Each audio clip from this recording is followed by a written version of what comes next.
Hello, Eastside Youth. I just wanted to take a quick second and let you know what's going on. There are not going to be any regular live videos today. Rather, our regular studies in right now, 2 Kings and Leviticus are going to be pre-recorded. So that is what you're seeing now. I am recording these. Today is Thursday. Just so that way we have our regular things going out. I will have some stuff coming out today. When you see this, it's Easter. Happy Easter, guys. He is risen, and he is risen indeed. So I'm just going to do our regular Sunday morning youth. You'll be getting this at the normal time, but it will not be live. I'm sorry. But just to be able to be home with my family for Easter and with the kids doing their Easter stuff in the morning, I wanted to pre-record these just so that way there's still something going out in the morning. So this week we're going to be in 2 Kings chapter 7. And while you turn there, the end of last week, we ended with the king of Israel saying that he's done with God. So remember, the people of Samaria are in a famine, and the king of Syria brings this battalion out to siege Samaria. And things are so bad in Samaria, like that they're thinking about eating their kids, which is awful. And the king of Israel, who was in Samaria at the time, he's like, forget this man of God, forget Elisha. I'm done. I'm tired of waiting, and it's over. I'm calling it. But that brings us to this week. And so we're going to jump right in. 2 Kings chapter 7, starting in verse 1, it says, "But Elisha said, Hear the word of the Lord. Thus says the Lord, tomorrow about this time, a seah of fine flour shall be sold for a shekel, and 2 seahs of barley for a shekel at the gate of Samaria. Then the captain on whose hand the king leaned said to the man of God, If the Lord himself should make windows in heaven, could this thing be? But he said, You shall see it with your own eyes, but you shall not eat of it." So we get this sense that almost immediately after the king of Israel responds the way he does last week, Elijah says that by the word of God, that there is going to now be food in the land. And the king is in bad shape. So we see this by the fact that he's like being propped up, being held up by this other person, and he doubts it. So the king's like, you know what? Even if God like split the sky open, could he actually give us food? Elisha, could he do that? And I think I hear an echo of this mindset of like, what would it take for you to believe in God today? And there's this notion of, sorry, my straw is floating around down here. I'll try to be better about that. H2O. But there's this notion of, if God would just split the sky open, then I would believe. And Jesus' words to his generation at the time, this generation seeks for a sign, and even though they've already received a bunch of them, it wasn't enough. I think that reigns true in this king's mindset of like, yeah, God, why don't you just split the heavens open? Could you give me food then? And I think even if God would have given him that miracle, I don't know as if the king would have believed. But then Elisha says, you're going to see God do this, but you are not going to partake of it. And we hear this echo from the words of God to Moses when he's standing on the mountain, seeing the land, and God says, listen, you will not partake of the land. You'll get to see it, but you will not get to enter into it. And that's tough. And as a leader of a people, I imagine that you want to be there when it's good, especially after the times when it's really rough. But here, through Elijah, God tells the king of Israel, you are going to see all of this bounty and this food and this change happen, but you are not going to receive it yourself. You're not going to eat of it. And then in verse 3, we continue. It says, Now there were 4 men who were lepers at the entrance to the gate, and they said to one another, Why are we sitting here until we die? If we say, Let us enter the city, the famine is in the city, and we'll die there. And if we sit here, we'll die also. So now come, let us go over to the camp of the Syrians. If they spare our lives, we shall live, and if they kill us, we shall die." So they arose at twilight to go to the camp of the Syrians. But when they came to the edge of the camp of the Syrians, behold, there was no one there.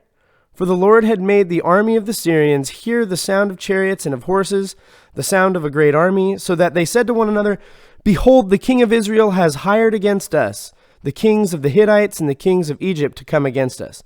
So they fled away in the twilight and abandoned their tents, their horses and their donkeys, leaving the camp as it was, and fled for their lives.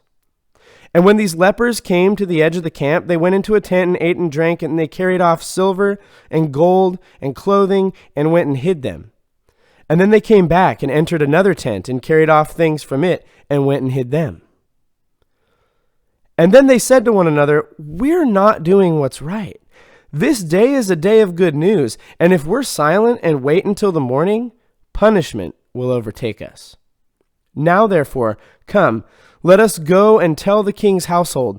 So they went and called to the gatekeepers of the city and told them, "We came to the camp of the Syrians, and behold, there was no one to be seen or heard there, nothing but the horses tied and the donkeys tied and the tents as they were."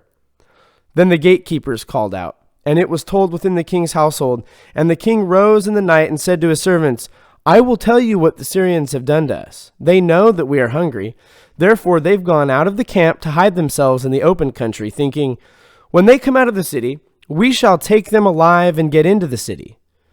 And one of his servants said, 'Let some men take 5 of the remaining horses,' excuse me, 'seeing that those who are left here will fare like the whole multitude of Israel who have already perished. Let us send and see.' So they took 2 horsemen, and the king sent them after the army of the Syrians, saying, 'Go and see.' So they went after them as far as the Jordan, and behold, all the way was littered with garments and equipment that the Syrians had thrown away in their haste. And the messengers returned and told the king. And then the people went out and plundered the camp of the Syrians. So a seah of flour was sold for a shekel, and 2 seahs of barley for a shekel, according to the word of the Lord. Now the king had appointed the captain on whose hand he leaned to have charge of the gate, and the people trampled him in the gate. So he died, as the man of God had said when the king came down to him. Excuse me. For when the man of God had said to the king, 2 seahs of barley shall be sold for a shekel, and a seah of fine flour for a shekel, about this time tomorrow in the gate of Samaria.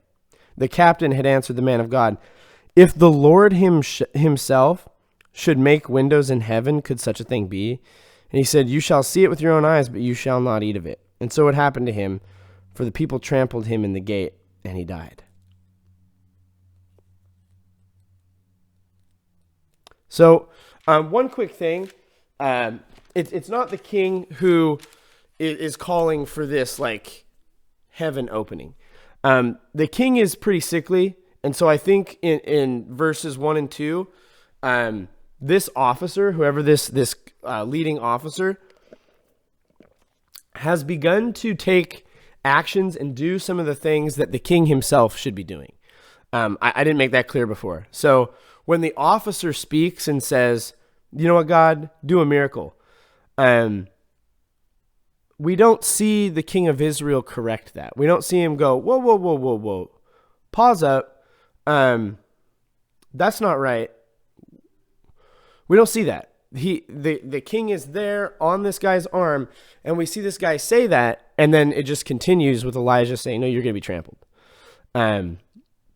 Well, he doesn't say you're going to be trampled, but now we know. So in Samaria, there was this group of lepers sitting outside the camp, and that was their appointed place to be. Remember, when we're talking in Leviticus, we start talking about these cleanliness rules. If you had leprosy, you were not allowed to be inside the camp. You had to be outside the camp for a time of cleansing until you were considered not contagious or not a leper. And so they decide, what are we doing? There's no food here. We're going to die here. And if we go back inside, there's no food there. So we're going to die there. Let's go down to the Syrians. Maybe they'll let us in. Maybe we'll get something from our enemy. And that's how bad it is for the people of Israel at this time, where they're like, I guess we'll go wandering into the enemy's camp and see if that is better for us than sitting outside of our home. It's tough. And yes, these guys were lepers, but one of the things we talked about was that those who were outside the camp because of various skin conditions or other things were not to be outside the camp to not be cared for. On the contrary, they were outside the camp for a time, and the goal was always to be restored to the camp. And so we don't really see that happening here. It seems like these guys have been here a while, and they've kind of been forgotten. So they do just that. We get this note from the author about something that is going to explain what the lepers find. So when the lepers are coming down, it says that the camp of Syria didn't hear 4 lepers. Rather, they heard the sound of armies coming to get them. So much so that they're like, shoot, the king of Israel has somehow roused support from the king of the Hittites and the kings of Egypt, and they are all coming to get us now. And this is an authorial note. We have talked in youth group about like how we get what we're reading. And this is another great moment where whoever is penning this is looking back and saying, what were they thinking? What was happening? I don't know as if there was somebody in the camp of the Syrians who's like, hey, why'd y'all run? I think this is a later thing where they observed and they said, oh, shoot, this is what was going on. This is something that they learned from history and that it is included in Scripture. So the Syrians get out of there. They cannot get out soon enough. And the lepers come in and they begin to loot the camp. But then they stop. And what's really interesting is we're set up with this king and his officer who are not doing what is right, turning their back against God, saying, God, you're taking too long. There's no food here. And then you have, excuse me, you have these 4 guys who have been subject to not being cared for and are lepers and are outside of the community of the people of God at this time. And they have it made in the shade. They have an entire camps full of food, full of resources, full of clothing. And they begin to plunder and then they go, this is not right. This is a good day. Let's make it a good day. And we see these lepers put their city and the people of Israel before themselves, maybe more so than the king himself has. And that's tough. And it's super cool that they do this. And so they go back and they report it and they're like, hey, Syrians are all gone. There's none here. They're not with military, not with king leadership, but through God using 4 guys who were considered unclean. That's how God dealt with the Syrians. And then the people of Israel, they hear this and they're like, yeah, right. These guys have been sitting outside the camp. Probably a little crazy. Probably haven't had enough water. Forget that. This ain't real. So they go out and then they send out a search party and they're like, no, actually, this is legit. And there's just stuff everywhere, free for the taking. And we see these people who in the previous chapter, remember, it's so bad that they're thinking of eating like members of their community. And that gives us some perspective of why when they start rushing out to get this food and these resources, it's like Black Friday, man. And there's folks getting trampled. And one of the people who gets trampled is this officer who in the previous section was like, yeah, right. God, even if God could split open the heavens, could he really give us enough food to get us out of this?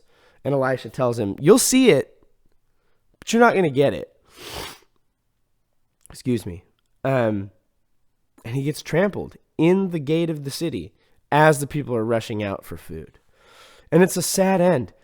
And we learn this thing about being patient in the plan that God has. Because remember, the end of last week, he comes to Elisha and the king is done. And then the next section is like, hey, God is going to bring food. He's going to provide.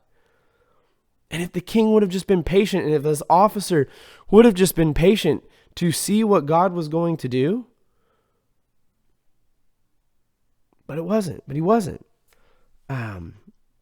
We also learn a very, very cool example of what it means to show kindness, even when you yourself are in the midst of a bad circumstance. So we got these 4 lepers, kind of on like, by this point in Israel, they were considered less in society. We see that like they're outside the camp. They're not being cared for. They're like, well, we die here, die there. What are we going to do?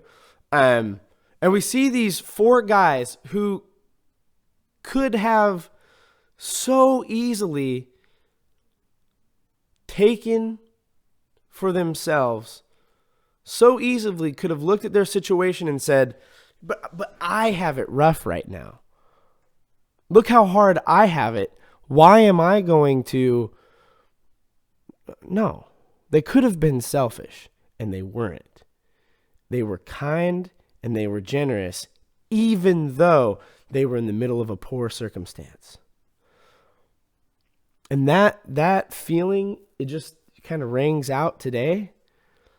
There's a lot of people in tough circumstances, but we can still find cool ways to show each other kindness, to do cool stuff for each other. I got a call or a text, I can't remember what it was, this week from some ladies in the church saying, hey, we would love to drop off a little goodie bag for Silas and Sarah for Easter. When is a good day to drop it off? And I'm sitting here like, that's what it's about. That is what the love of Christ is about in the middle of a tough circumstance. And we get this picture of it with these lepers who could have just had it made in the shade, and they didn't do that. They put people who maybe had turned their backs on them before themselves. So that is 2 Kings chapter 7. Next week, we will be in 2 Kings chapter 8. I will let you guys know. I'm going to do my best for it to be live next week. However, I will be preaching on the main East Side page. So I'm going to do my best. It might be a little earlier for that live stream, but if it's not, I will still have 2 Kings 8 up for you guys. It may be pre-recorded. We will see. But I hope you guys have an awesome Easter. Celebrate the resurrection of Jesus. It's what it's all about, and we celebrate that just as much today, even though it's different than it might normally be. I love you guys. Stay healthy, stay hopeful, and we will see you soon.